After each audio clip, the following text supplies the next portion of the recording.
At Christmas, my brother's son said my kid was too dumb for the video game they got. My brother didn't correct him. It just helped clean up. That night, I took the console out of the living room. And at 9:03 a.m., I quietly canceled my brother's and his family's rent. And when they found out then, that Christmas morning, during the gift exchange at our parents' house, he stood behind my daughter as she carefully unwrapped the box from him and his wife. It was a brand new gaming console. I actually thought for a split second that maybe he tried to do something kind.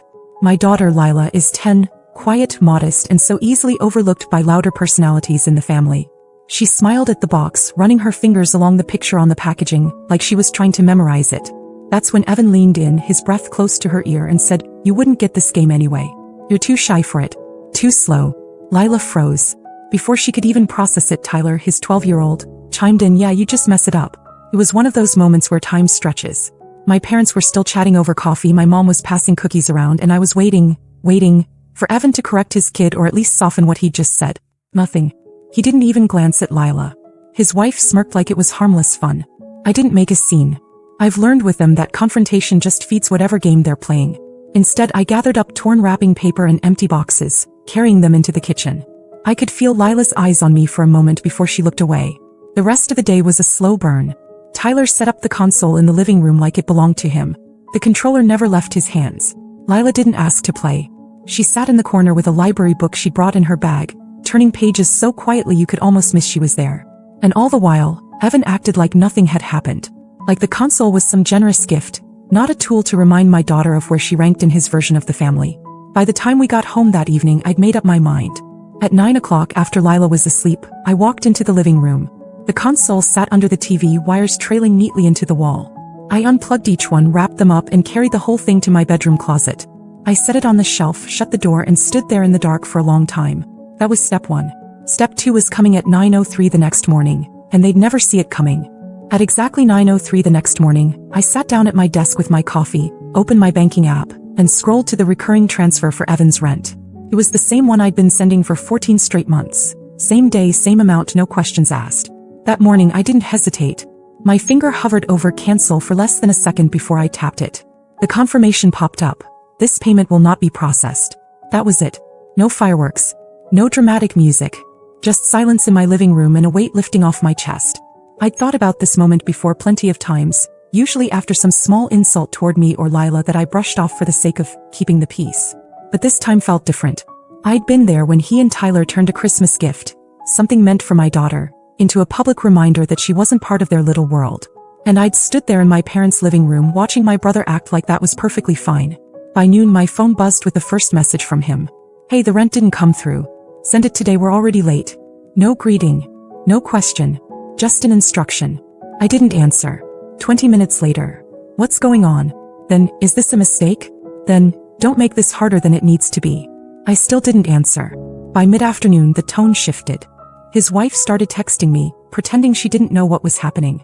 "Hey Claire, I think the rent transfer got messed up. Could you check?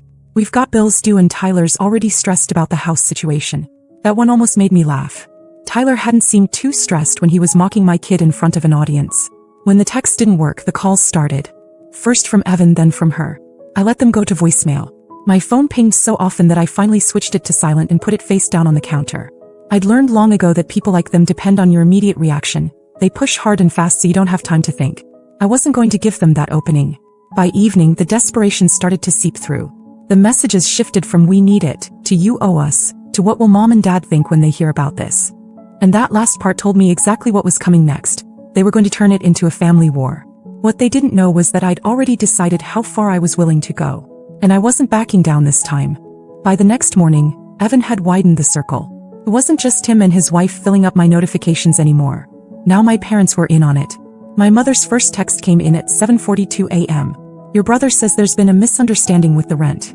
Just send it over and clear this up before it turns into a bigger problem." There was no question in her words, just the same assumption they'd all made for years, that my role was to quietly step in, write the check, and keep the peace. I didn't reply. An hour later, my dad called. I let it go to voicemail. His voice was calm, almost rehearsed, as he left a message about how family sticks together and how I shouldn't hold grudges over something so small. I stood in my kitchen listening to it, my coffee going cold, thinking about how easily they all minimized what had happened. My daughter getting humiliated in front of the entire family was small to them, because it hadn't been their kid. By lunchtime I started getting messages from relatives I rarely spoke to. An aunt asking if I was really going to do this to Evan right before the new year. A cousin I barely knew chiming in with, maybe just talk it out. The story had clearly been making the rounds, and Evan was the one telling it. At 1:17 p.m., my phone lit up with a number I didn't recognize. It was my grandfather. He doesn't call much, but when he does, it's because something matters. I answered, ready to hear another lecture. But he didn't lecture. He told me Evan had already called him, painting himself as the struggling father blindsided by his sister's sudden cruelty. My grandfather wasn't buying it. He'd been at our parents' house the day before. He'd seen the way Evan and Tyler acted, the way Lila shut down. And he told me without hesitation, "You're not wrong, Claire. They've been using you and you've been letting them. Enough's enough." I didn't realize how much I needed to hear that until the words were out of his mouth. For the first time in 2 days, I felt like I wasn't standing in this storm alone. That sense of relief didn't last long. By early evening, there was a knock at my door. When I opened it, Evan was standing there with Tyler. Tyler was holding the console, looking uncomfortable, muttering something that sounded halfway like an apology but with no weight behind it. Evan said they'd decided to give it back to Lila, as if handing over the box somehow erased everything else. I didn't take it. I told him it was already in my house and that it was never about the game. His smile went cold. He started in about how I was punishing his son for just a joke, and how I was blowing things out of proportion. I didn't argue. I simply told him I was done. With the rent, with the handouts, with letting them treat my daughter like she was less than. He stared at me like he couldn't process the words, and then I saw it. That flicker when he realized the rent money wasn't coming back. Not this month. Not ever. The day after Evan stood at my door with the console, things went quiet, at least toward me. I should have known that didn't mean he was backing off. It started that afternoon when I picked Lila up from school. She walked toward the car looking puzzled, holding a small paper bag. Inside were 3 colorful game-themed keychains and a folded note. The note was in Tyler's messy handwriting. "You can come play at my house if you get your mom to stop being mad. Bring the game back too." I asked her where it came from. She said Tyler handed it to her at lunch and told her to think about it. It wasn't an olive branch, it was bait. A 10-year-old shouldn't have to be the middleman in a financial battle between adults, but Evan had no problem putting her there. That evening, my phone lit up with a number I didn't recognize. It was a text from Evan's wife, but she was using her sister's phone. If Lila's feeling left out, maybe she should come stay with us for the weekend. We can talk things out. I could practically hear the script in her head. Get my daughter in their house, work on her until she started repeating their version of events. I deleted it without answering. The next morning, things escalated in a way I didn't expect. My landlord called. He sounded confused and a little irritated. Apparently, Evan had contacted him directly, claiming there'd been a mix-up with the rent payments and that mine had been accidentally sent to the wrong account. Then he tried to convince the landlord to let him into my payment records so he could fix it himself. The landlord shut him down immediately and told him if he had any further complaints, he needed to take them up with me, then called to give me the heads up. By that afternoon, extended family started weighing in again, but the tone had shifted. My cousin Ben called to say Evan was telling everyone I had taken Christmas away from the kids by keeping the console. In his version of the story, it had been a joint gift for both Tyler and Lila, and I'd snatched it out of spite. He left out the part where they told my daughter she wasn't smart enough to use it. Then, just as I was bracing for another exhausting night of ignored calls and texts, there was a knock on my door. It was my grandfather. He doesn't show up without a reason, and when I opened the door, I could tell he'd come straight from Evan's house. He stepped inside and set a grocery bag on the counter. Inside were Lila's favorite cookies, a small puzzle set, and 3 books he thought she'd enjoy. Then he told me exactly what had just happened. He'd gone to Evan's, listened to him and his wife try to justify everything, and then, in his words, cut through their nonsense. He told them point blank they were done embarrassing themselves and that if they kept dragging me and Lila into their games, they'd be dealing with him directly. That hit harder than I expected. My grandfather has always been the quiet, keep-to-himself type, but when he takes a side, he doesn't waver. Knowing he'd gone there, looked Evan in the eye and told him to stop. That was the first time since Christmas morning that I felt some of the tension in my shoulders ease. That night, Lila sat at the kitchen table eating one of the cookies and reading one of the books. For the first time in days, she smiled without hesitation. I should have enjoyed that moment more than I did, but I knew Evan well enough to understand he wasn't finished. And I was right. By the end of that week, the chaos was starting to wear thin. Not because Evan had given up, he was still pushing, but because each new attempt seemed to chip away at whatever sympathy he still had from the rest of the family. The more he talked, the more people started noticing how much he'd been leaning on me all along. His last big move came on a Friday evening. I was at my parents' house, sorting through a box of old photos my mom wanted me to digitize. The front door opened and Evan walked in, clearly not expecting to see me there. He froze for half a second, then shifted straight into what I can only describe as performance mode. He started talking about resolving this, and how the rent thing had gotten blown way out of proportion. He didn't even bother acknowledging what happened on Christmas. It was as if the only problem worth fixing was the missing money. I stayed sitting at the dining table sorting photos, and told him plainly that nothing had been blown out of proportion. I'd made my decision and I wasn't reversing it. That's when he pulled out what he clearly thought would force my hand. A stack of printed screenshots.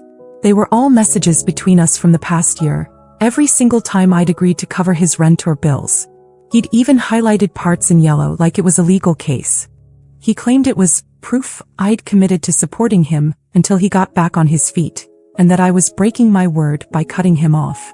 Before I could respond, my grandfather, who had been sitting quietly in the corner reading the paper, folded it and set it down. His voice was calm but left no room for argument. He told Evan those screenshots didn't prove any kind of obligation. They proved I'd been far more generous than most people would have been. Then he leaned forward and said something that cut the air in the room. Support is a privilege. When you start treating it like a right, you've already lost it. The room went silent. Evan shifted uncomfortably, his eyes flicking to my parents for backup, but they said nothing. My grandfather didn't look away, just waited. After a moment, Evan stuffed the papers back into his folder, muttered that he had things to do, and walked out. That was the turning point. The calls stopped.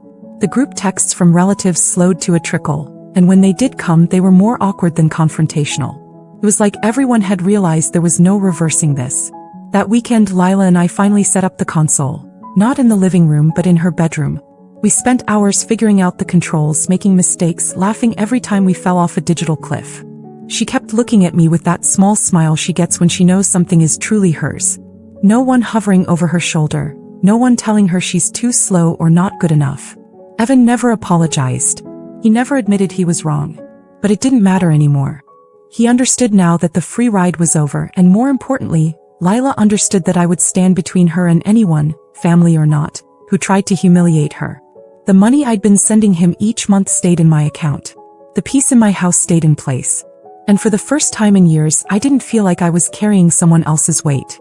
In the weeks after that Friday night at my parents' house, the ripple effects started to show. Evan didn't come around much anymore. At first, my mom covered for him, saying he was too busy or dealing with a lot. But little pieces of the truth started leaking out from other relatives. He and his wife had been scrambling to pay their rent on time. They'd sold their second car. A friend of his told my cousin they'd pawned their TV and gaming setup. Apparently, the same console he'd tried to use to humiliate my daughter ended up sitting in a pawn shop window with a bright orange price tag on it. I didn't celebrate. I didn't send any "I told you so" messages. I just carried on with my life. The silence from their end was enough. One afternoon, my grandfather called. It wasn't about Evan, at least not at first. He just asked how Lila was doing, how work was going, whether I was sleeping better lately. And then he said, almost in passing, that Evan had been over to see him. According to my grandfather, Evan admitted things were tight, but refused to explain why, still trying to save face. My grandfather had just nodded and told him, when you burn bridges, you don't get to complain about the walk. Meanwhile, Lila seemed like a different kid. She started inviting her best friend over every Saturday, and the two of them would disappear into her room for hours to play the console. I'd hear bursts of laughter through the door, the kind that comes from being completely at ease. That sound meant more to me than any apology from Evan ever could. Then came the moment I knew the shift was permanent. My mom decided to host a Sunday dinner. Small, just immediate family. I didn't expect Evan to show up, but he did. Only he was different. No leaning over Lila's shoulder, no casual jabs disguised as jokes, no territorial posturing around me. He kept his distance, spoke only when spoken to, and didn't bring up the rent once. It wasn't an apology, but it was an admission in its own quiet way. The balance had changed, and he knew it. On the drive home that night, the streetlights flashing through the windshield, I realized something important. For years, I'd confused silence with peace. I thought keeping the peace meant letting things slide, absorbing every little cut for the sake of family harmony. But peace isn't the absence of conflict. It's the presence of respect. That Christmas morning had been the breaking point. The rent cancellation, the confrontation, the fallout. It all led to this new reality where my boundaries weren't negotiable. Evan lost the rent money. He lost the automatic safety net. And maybe if he didn't change, he'd lose even more over time. But Lila gained something he couldn't touch. The absolute certainty that her mom would step between her and anyone, even family, if they tried to tear her down. And for me, that was worth more than every check I'd ever written combined. 10 days after that Sunday dinner, I thought the whole situation had finally settled into silence. No calls, no messages, no accidental run-ins. Then on a Wednesday afternoon, my grandfather called again. But this time he sounded almost amused. Apparently, Evan had gone to our parents and announced that he and his wife were moving to a cheaper place to have more control over their finances. My mom repeated it to my grandfather like it was some bold, independent choice, but he'd already heard the real story. They were being evicted. The landlord had given them notice after months of late payments before I even cut them off. My rent help had been the only thing keeping them in that apartment, and without it, the clock finally ran out. What I didn't expect was what happened next. Evan actually reached out to me. No insults, no pressure. Just a short message. We're moving out this weekend. I know we didn't end things well. I hope one day Lila will come over again. I read it twice.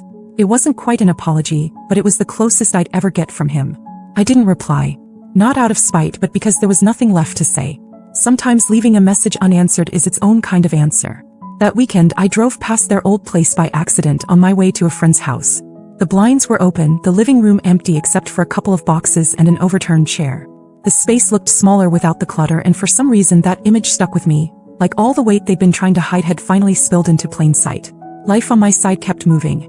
Lila had started a new art class after school. The console was now something she and her friends enjoyed without hesitation. She'd stopped asking about Tyler entirely. That told me everything I needed to know about how she'd processed what happened. The conclusion came to me one night as I was folding laundry. Help is only meaningful when it's respected. Without respect, it's just a leash, and the person holding it ends up more trapped than the one at the other end. Cutting that leash wasn't cruelty. It was freedom, for me and for Lila. Evan's chapter in our lives didn't end with a dramatic fight or some tearful reconciliation. It ended quietly, with the understanding that the door was still there if he ever learned how to walk through it without stomping on everyone inside. But until then, it stays shut. And I sleep just fine knowing it.